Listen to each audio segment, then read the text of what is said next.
Have you ever thought, I should text someone?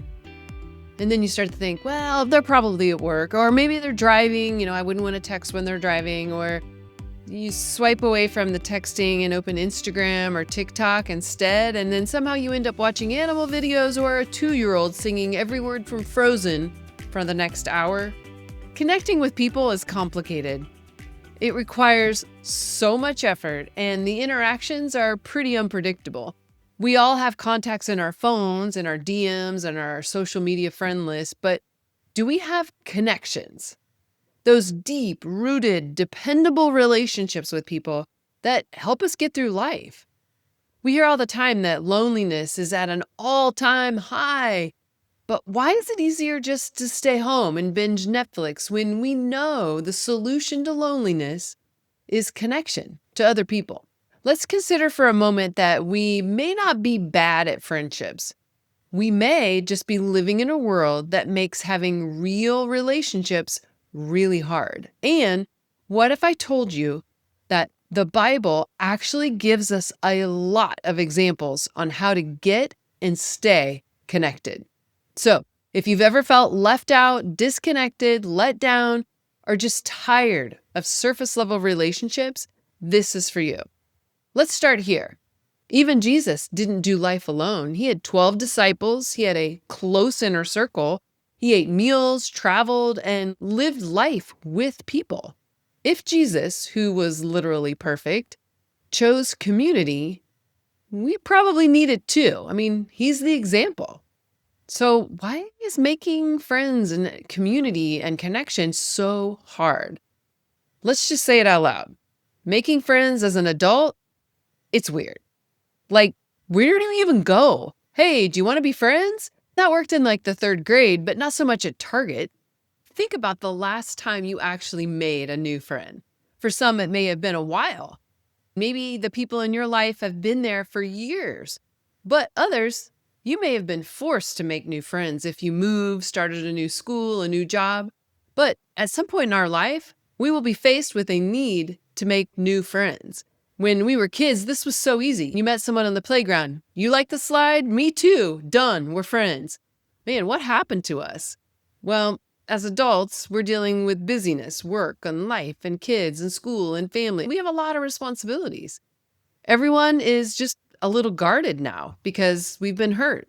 We hear stories, we've seen movies. It makes people scary. And let's just say we've got some trust issues. Plus, social media. We all get the highlights in our feeds that make us feel less than. We see people stating something that we didn't even know we weren't on the same page. We see people argue about different posts. We don't have a way to even know what's real anymore with AI, influencers, or some kind of biased news. And communication, it's just gotten weird. We text instead of talk. We react instead of respond. We ghost instead of resolve. We avoid instead of addressing and moving on. No one is teaching us how to do this anymore. I was literally having a meet and greet with a new partner at work this week. We were just getting to know each other and exchanging backgrounds. It was a very friendly conversation. She was new in her career. She was poised, professional, super smart, and much younger than me. She stopped in the middle of our conversation and she got serious just for a moment and genuinely asked me, how do you do this? How do you get to know people? She said, I really struggle with connecting with people. I was just talking. I wasn't following a script or doing anything that I had planned prior to the meeting. We were just talking, something that I just do naturally, and not that I was even that good at it, but it was a struggle for her. She felt so hopeless, but she knew it was something that she wanted. So it got me thinking, generations that pick up their phone for everything, it must be really hard to actually feel connection. I'm from the generation that grew up without the cell phone, the internet, email, texting. I grew up actually talking to people on the phone, sometimes for hours. I'm still shocked that when we made plans to meet people somewhere in the world, that we were actually able to find each other after leaving the house and not communicating until I saw them standing in front of me. Technology has helped us so much, but it can't replace human connection. And let's be real. We're in a time where people are desperate for connection. It's hard. and it can be messy, and we don't trust or believe people, but it's still worth it. Having friends, having a community is worth every uncomfortable and awkward moment. Why? Because the right people encourage you when you need it the most. People can help strengthen your faith. People can help you walk through some of life's hardest things. People can be there to help you celebrate and experience life's happiest moments. The right people can help you decipher truth, make better decisions, and help you get things right. Finding things in common with others and sharing that interest can make you feel so included, like you belong, and it just gives you joy. Finding your people is part of God's design. Here are 5 simple examples from the Bible on how we can make friends and reap all the benefits God intended us to have as a result of being in community. First, take initiative. Someone's got to go first. One of the examples is in Luke chapter 19. Jesus was entering Jericho and he saw a man in a tree trying to see him. Jesus walks up to Zacchaeus and says, "Come down, I'm coming to your house today." Bold, direct, slightly unhinged by today's standards. But what we can learn from this is that friendships don't start accidentally. Someone has to go first. Invite someone to coffee. Ask someone to lunch. Ask if someone needs a place to sit with somebody in church. Start the conversation. And who cares if they say no or they look at you funny? You have so many other people to talk to that want to spend time with you. There's no pressure here. Asking doesn't mean you have to be BFFs after your first encounter. And we're not talking about dating or romantic relationships here. It just means you're getting to know someone a little better. If you're married or if they're married, maybe you go have coffee and lunch with all of the spouses. Just make sure it feels appropriate for everybody. There's another Jesus example to follow in this story. Turns out Zacchaeus, he was a chief tax collector. People did not like him, and they were shocked that Jesus would even want to spend time with him. So think for a second, who in your circle of interactions in life, no matter what their story or background is someone that you could get to know better? Second thing, start simple conversations. One of the examples is Jesus and the Samaritan woman. He opens up with, "Can I have a drink?" That's it. No speech, no pressure. He knew the woman could help him. And by asking, he created a way to have more dialogue. He created a way for her to say yes. What can we learn from this? Have some opening questions that create a way for people to say yes or create an avenue to have more dialogue. Do you have a Kleenex? Do you happen to have some gum or a mint? Have you ever done this before? Do you know how to get to this place? How's your week going? What did you think about that meeting? You don't need a perfect opener. You just need a real one to start a simple conversation. And here's another bonus lesson from this example. At this time, Jews and Samaritans didn't associate with each other. She couldn't believe he was talking to her. Is there someone in your circle of interactions that you typically would not speak to because they're different than you? Not like a discriminating kind of way, but maybe they just have a different background, a different culture. We're not talking about unsafe people either, like a shady criminal, but is there someone that you need to find out what you have in common with? If you need some ideas for opening questions to help get the conversation started, we have a free download on our website. Go to goodnewsatwork.com/opening and request our list. You never know when having a few of these ready to go will help. The third thing, actually listening. This is so rare. In James 1:19, we are told to be quick to listen, slow to speak. Really good advice. When you're trying to make friends, listening can actually be a superpower, an accelerator, and the secret sauce. In Philippians 2, verses 3-5, it says, "Do nothing out of selfish ambition or vain conceit.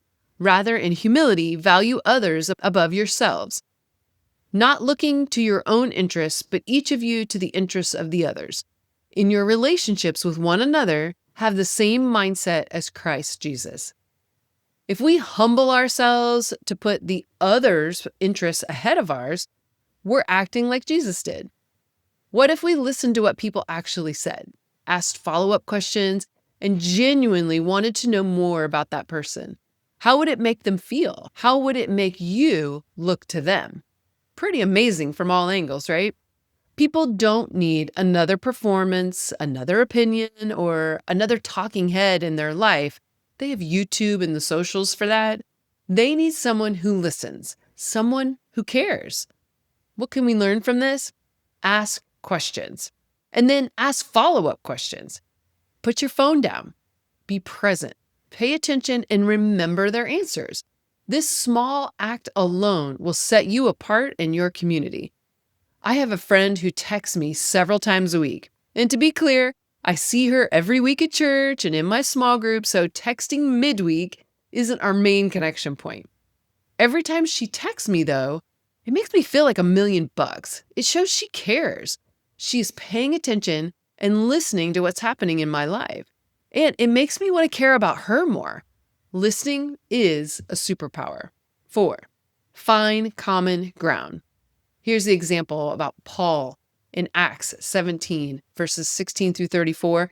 Paul is in Athens, basically a city full of deep thinkers, philosophers, and people who love debating ideas all day. They were curious about what Paul was saying about Jesus and the resurrection, but what's really interesting is how Paul approached them. He didn't jump in correcting them. He didn't start with, "All right, everyone, you're all wrong." Instead, Scripture says, "People of Athens, I see that in every way you are very religious. For as I walked around and looked carefully at objects of worship," before Paul ever spoke, he observed. He paid attention. He walked around. He looked carefully. He wanted to understand what mattered to them before trying to say anything meaningful. And then, this is the key, he started with affirmation. "I see that you are very religious." It's not an insult. That's respect. He didn't come in to win an argument. He came in to build connection. Why this matters? Paul wasn't just preaching here. He was connecting. Because before people trust what you say, or honestly even want to keep talking to you, they need to feel understood, respected, and seen. And that's exactly what Paul gave them first. If you want to build relationships like Paul did, start where they are, not where you are. Instead of jumping in with your interests, your opinions, your agenda, start with curiosity. How did you get into that? What do you like about it? That's really cool. Tell me more. Because connection doesn't start when you impress people. It starts when you show interest in them. You don't build relationships by being impressive. You build them by being interested. And when you take the time to notice what people care about, respect it, and engage with it, that's when real connection begins. Number 5, build friendship through doing something together. Another example from Paul. This time he's with Priscilla and Aquila in Acts chapter 18. Paul arrives in Corinth and meets this Jewish couple. Scripture tells us that they just met in Corinth and discovered that they had tent making in common. Paul got to know them and actually lived with them while preaching in the area. Now, here's what's interesting. This wasn't some deep emotional, let's share our life stories moment right away. It started with work. They worked together, they lived life in the same space, they shared daily routines, found common interest, and cared for each other. And somewhere in the middle of all of that, a real relationship formed. This is important because a lot of us think once we find the right people, then friendship will happen. But in the Bible, it often works the other way around. You do life together first, and then the friendship grows from there. There's something powerful about shared effort, goals, time, struggles, wins. Because when you're doing something together, the pressure comes off. You don't have to carry the whole conversation, impress anyone, force connection. The activity does some of the work for you. Conversations just happen naturally. Trust builds over time. You see each other in real life situations. You move from strangers to familiar to friends without even forcing it. This is why it's so hard sometimes, because we try to build friendships like, hey, let's sit down across from each other and let me tell you my deepest, darkest secrets. That's a lot. Meanwhile, the Bible approach is more like, hey, want to build a tent together? If you want to build relationships like Paul, Priscilla, and Aquila, do something with people, not just talk to them. This might look like joining a group or class, serving at church, or volunteering in the community, working out with someone, being a part of a team or a project at church or work, maybe even signing up for a missions trip. Even something simple like grabbing coffee regularly, walking together, running errands together. Because consistency with shared activity leads to connection. So instead of asking, where do I find friends? Try asking, where can I show up consistently and do something alongside other people? Because when you do, work turns into conversation, conversations turn into connection, connection turns into friendship. I have a friend I met at work nearly 8 years ago. We only worked together about 4 out of those 8 years before she decided to leave the company and got a different job. But we got along really well. We worked together well, really had an amazing partnership, and over time had learned that we shared a lot in common. And we didn't want that relationship to end. So over the last 4 years, we have made it a point to meet for dinner about once a quarter after work. Our common work time is over, but now we talk about our faith, our new work, our families, dating for her, marriage for me, and our interest in entrepreneurship and podcasting. It takes an effort, and we end up rescheduling a lot with our busy schedules, but we're both invested and intentional to make sure we keep connecting. We would have never met if we didn't work together. And we wouldn't be friends today if we didn't work on staying connected. So it's worth it. Let's talk about the elephant in the room, the awkward phase. Let's normalize this. Every friendship has an awkward beginning. The what do we talk about phase, the are we friends yet phase, is this person who I thought they were phase? This is where most people quit, but it's so important to push through it. Keep meeting, keep talking, keep investing time. Eventually, the awkwardness will normalize, or it just won't be a big deal, and what's left could be an amazing friendship. Don't quit too early. Keep showing up. Now, if this all feels hard, you're not alone. You're human. You are living in a time where people are available everywhere, but real relationships, real connection take effort. But hear this, the awkwardness is worth it. The effort is worth it. The time is worth it, because on the other side is community, encouragement, real friendship, feeling loved and being able to give that love to others. It is what God designed you for. If this helped you, like the video, leave a comment letting us know if you're taking one of these steps this week, and don't forget to subscribe for more practical ways to live out your faith. Keep learning and sharing the good news.